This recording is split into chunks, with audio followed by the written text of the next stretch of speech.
আসসালামু আলাইকুম রহমতুল্লাহি বারাকাতুহু। সবাইকে স্বাগত আমার বাংলা টিউটোরিয়ালে অ্যাডোবি ফটোশপ। গত টিউটোরিয়ালে আপনাদেরকে কিছু কাজ শিখিয়েছিলাম, যে কিছু টুলসের কাজ শিখেছিলাম। আজ বাকি যে টুলসগুলো আছে সেগুলো চেষ্টা করবো আপনাদেরকে শেখানোর জন্য। যারা ফটোশপের আগের ভিডিওটি দেখেননি, অর্থাৎ ফটোশপ পার্ট 1, সেই ভিডিওটা আপনারা দেখে আসতে পারেন, যেটার লিঙ্ক আমি এই ভিডিওর ডেসক্রিপশানে দিয়ে দিয়েছি। যে এই জায়গার মধ্যে আমরা এর আগে জানি কীভাবে একটা ওয়ার্ক প্লেস নিয়ে আসতে হয়, যে নিউ থেকে আমরা একটা ওয়ার্ক প্লেস নিয়ে আসলাম, ওয়ার্কশিট নিয়ে আসলাম। সেক্ষেত্রে আমরা আজ আপনাদেরকে ব্রাশের কাজ শেখাবো, যে ব্রাশ দিয়ে আপনারা কীভাবে কাজ করবেন। যে ব্রাশটা যেমন আমরা এখান থেকে ক্লিক করলে ব্রাশের যে টুলসটা আছে সেই টুলসটা আমরা নিতে পারি। এই ব্রাশের সাথে সাধারণত বিভিন্ন রকম আপনার যখন একটা ওয়ালপেপারে বিভিন্ন রকম ইফেক্ট দিতে চান, বা ব্রাশ মানে দেখা যাচ্ছে রং করা বা কী করা, সেক্ষেত্রে আপনি এখান থেকে ব্রাশগুলোকে আপনি নিতে পারেন। যেমন আপনি যদি কোনো একটা ওয়ালপেপারে ধরনের ঘাসের ছবি দিতে চান, তাহলে সেক্ষেত্রে আপনি এই টুলসটা সিলেক্ট করে এখান থেকে ব্রাশগুলো সিলেক্ট করতে পারবেন, যে এখানে ঘাস আছে এই ঘাসটা সিলেক্ট করবেন। তো ঘাসের কালার অবশ্যই আপনার সবুজ কালার হয়, তো এখান থেকে আমরা ফরগ্রাউন্ড কালার থেকে আমরা সবুজ কালারটাকে সিলেক্ট করে নিব।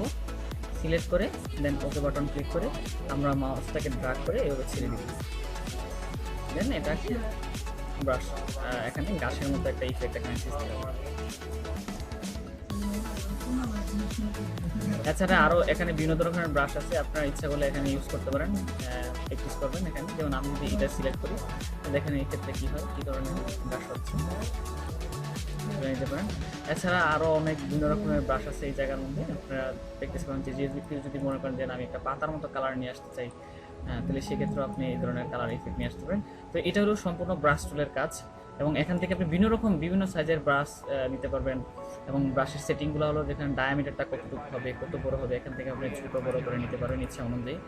যদি আপনি বড় নেন তাহলে দেখেন ব্রাশের সাইজটা কিন্তু এখন একটু বড়। আবার ডায়ামিটার যদি আপনি ছোটো নেন তাহলে দেখেন এখানে ব্রাশের সাইজটা, অর্থাৎ আমার ব্রাশটা এখন একটা পাতা সিলেক্ট করা আছে, তো সেটা দেখেন আরও ছোট হয়ে গেছে। তো সেক্ষেত্রে আপনি এখান থেকে আপনি সিলেক্ট করে নিতে পারেন। এছাড়া এখানে অপাসিটি কতটুকু আছে, অর্থাৎ আপনার উজ্জ্বলতা কতটুকু চাচ্ছেন, সেক্ষেত্রে আপনি এগুলো সেটিং করে নিতে পারেন। এটা ব্রাশ টুলের কাজ। এবং এখন আরেকটা টুল হলো, যে এখানে আরেকটা টুল আছে, যে ক্লোন স্ট্যাম্প টুল আর একটা প্যাটার্ন টুল। তো কোন স্ট্যাম্প টুলের কাজটা হলো এরকম, যে আমরা হিলিং ব্রাশ টুলের কাজটা যেরকম ঠিক এটা, তো এখানে আরও নিখুঁতভাবে কাজটা করা যায়। যেমন আপনি একটা ফিগারকে ঠিক অনুরূপ পাশে আরেকটা ফিগার রাখতে চান, তো সেক্ষেত্রে আপনি এই কোন স্ট্যাম্প টুলের সাহায্যে করতে পারেন। যেমন আমরা এক্সাম্পল হিসেবে আমরা যদি একটা পিকচার নিয়ে আসি, যেমন এই পিকচারটা নিয়ে আসলাম, তো আমরা চাচ্ছি যে এই পিকচারটা হোক বা এই ফুলটাই আমি চাচ্ছি যে এক জায়গার মধ্যে অঙ্কন করার জন্য, এটা ড্র করার জন্য। তো সেক্ষেত্রে খুব নিখুঁতভাবে আপনি টুলের সাহায্যে করতে পারবেন। তো সেক্ষেত্রে আপনি ফুলটাকে সিলেক্ট করার জন্য এখানে মাউস রেখে অল্টার ক্লিক করবেন। অল্টার ক্লিক করার পরেই আমার এখানে ফুলটা অলরেডি এখানে আমি আস্তে আস্তে দেখবো যে এখানে আমার প্লাস চিহ্নটা যেদিকে আছে সেইভাবে আস্তে আস্তে প্রথম আমি সাইডগুলোকে আগে ড্র করে নিই, আমাদের জন্য ইজি হবে জিনিসটা। বা সাইডগুলোকে আমরা আস্তে আস্তে খুব নিখুঁতভাবে ড্র করে নিব।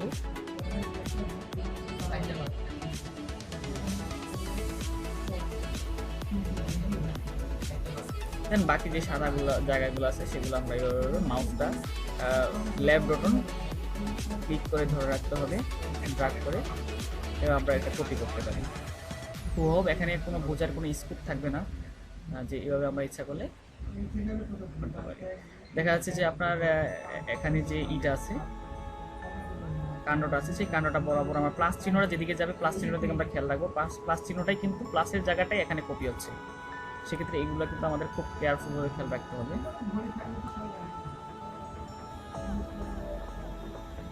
দেখা যায় প্লাস চিহ্ন আমার এই প্লেসটা কিন্তু এখানে চলে আসছে, যেহেতু প্লাস চিহ্নটা এখানে আসছে।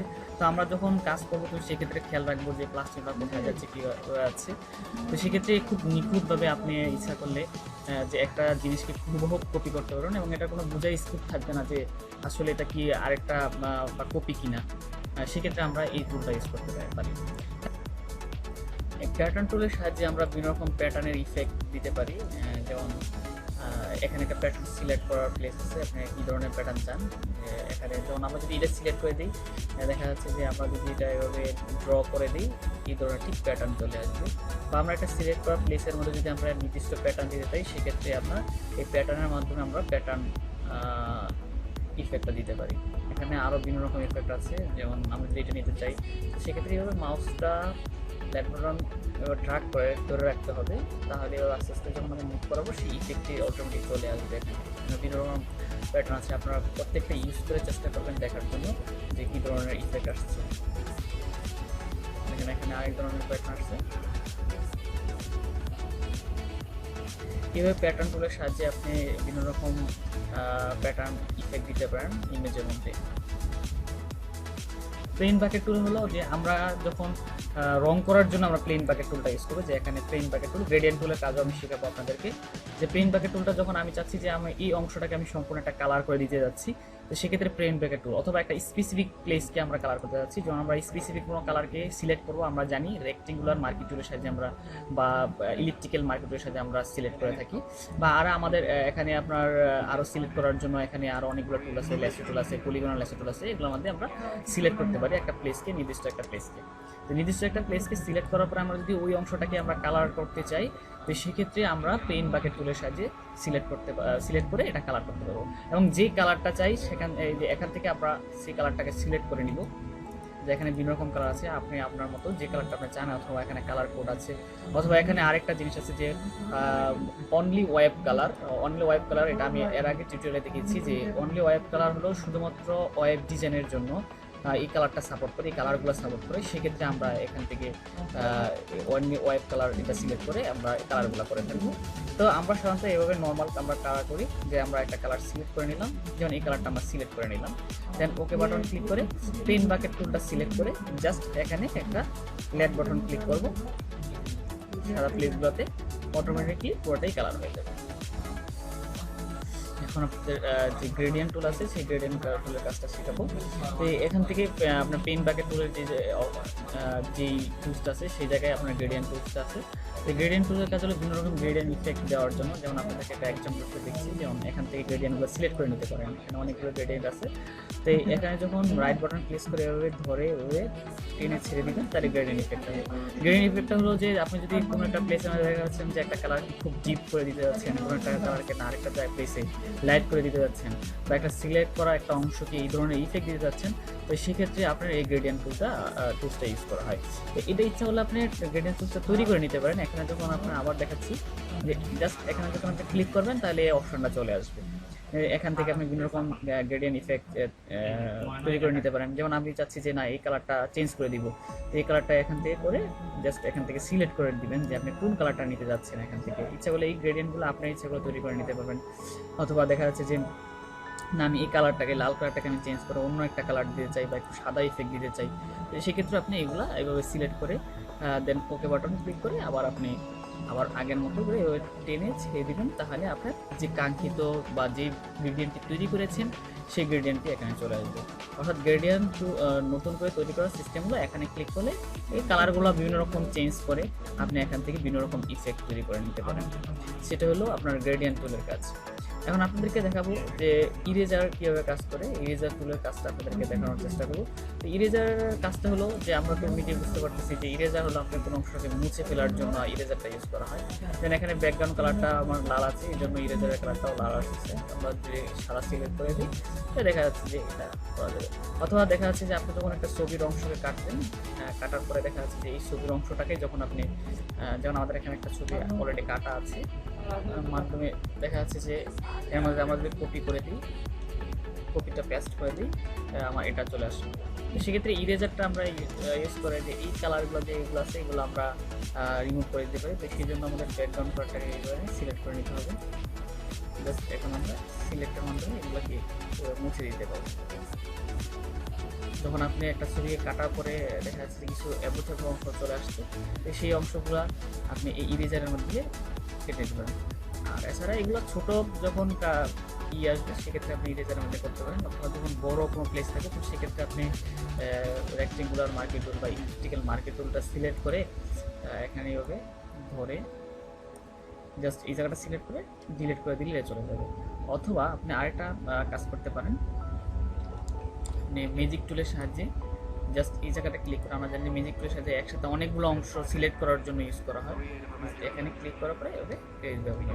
এটাও সাহায্য আপনি এগুলো মুছে দিতে পারেন। তবে ইরেজারের কাজ হলো যখন অল্প একটু জিনিসকে আপনি মুছতে চান, অল্প অল্প যে প্লেস যেগুলো সাহায্যে রেক্টেঙ্গুলার দ্বারাও আমাদের সিলেক্ট করা সম্ভব না, অথবা দেখা যাচ্ছে যে আপনি ম্যাজিক টুলের সাহায্য সম্ভব না, তো সেক্ষেত্রে আপনি ইরেজার টুলটা ইউজ করে এগুলো কালারগুলো মুছে দিতে পারেন।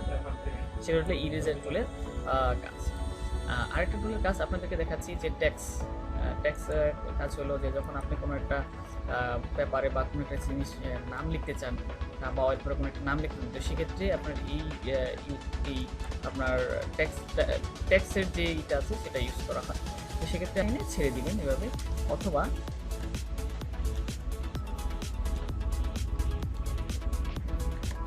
এখান থেকে আমি এটা ডিলিট করে দিচ্ছি। টেক্সটটা আমি আবার সিলেক্ট করে দিচ্ছি, সিলেক্ট করে ছেড়ে দেবো। এখন আপনার লেখার জন্য এই প্লেসটা চলে আসবে। দেখা যাচ্ছে যে আপনি লেখার ফন্টগুলো ছোটো করবেন না বড় করবেন, তো সেক্ষেত্রে এখানে কিন্তু আপনার সাইজগুলো আছে, আপনার ইচ্ছে মনে সাইজগুলো নিতে পারেন। এখান থেকে সাইজগুলো নিয়ে আপনার যে লেখা আছে সেই লেখাটাকে আপনি এখান থেকে লিখতে পারেন, অথবা কালারগুলো আপনি ইচ্ছা করলে সিলেক্ট করে নিতে পারেন কী কালার ইউজ করবেন। এখানে আপনার কালারগুলো আছে, সেই কালারগুলো আপনি এখান থেকে সিলেক্ট করে নিতে পারেন। ওকে, দেন আপনি কী লিখতে চান সেটা, যেমন আমি একটা এক্সাম্পল দিচ্ছি। যদি আমাদের কালারটা ব্যাকগ্রাউন্ড সাথে ম্যাচ হয়নি, সেক্ষেত্রে আমরা একটু গাঢ় বা ডিপ কালার নিয়ে আসি।